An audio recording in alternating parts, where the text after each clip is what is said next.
బల్కంపేట అమ్మవారి గుడిలో ఒక్క రహస్యానికి మాత్రం ఇప్పటికీ సమాధానం లేదు. ఆ నీటిలో పడిన బంగారు ముక్కు పుడక ఎవరో తీయకుండా అమ్మవారి ముక్కుకే తిరిగొచ్చింది. మరి తీర్థం నీరు ఎక్కడికి వెళ్తుందో, ఆ రంధ్రానికి అవతల ఏముందో ఎవ్వరికీ తెలీదు. ఒకసారి ఆ నీటిని తోడేసి క్లీన్ చేస్తున్నప్పుడు అమ్మవారి ముక్కు పుడక నీటిలో పడిపోయిందట. ఎంత వెతికినా దొరకలేదు. కాని మరుసటి రోజు ఉదయం చూసేసరికి ఆ ముక్కు పుడక అమ్మవారి ముక్కుకే ఉందట. అసలా నీటి అడుగున ఉన్న విగ్రహానికి ముక్కు పుడక ఎవరు పెట్టారు? ఇది భక్తుల ఊహ కాదు, అక్కడ పనిచేసే అర్చకులు కళ్లారా చూసిన నిజం.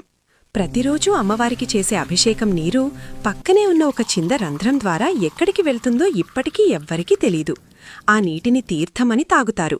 అది కేవలం నీరు కాదు, సర్వరోగ నివారణి అని నమ్ముతారు. సిటీ అంతా కరువొచ్చినా ఆ బావిలో నీరు అస్సలు ఎండిపోదు. మీలో ఎవరికైనా ఈ అమ్మవారి తీర్థం వల్ల ఏదైనా అద్భుతం జరిగిందా? జరిగితే అమ్మ తోడు అని కామెంట్ చేయండి. ఈ మిస్టరీని మీ వాళ్ళందరికీ ఇప్పుడే షేర్ చేయండి. ఫాలో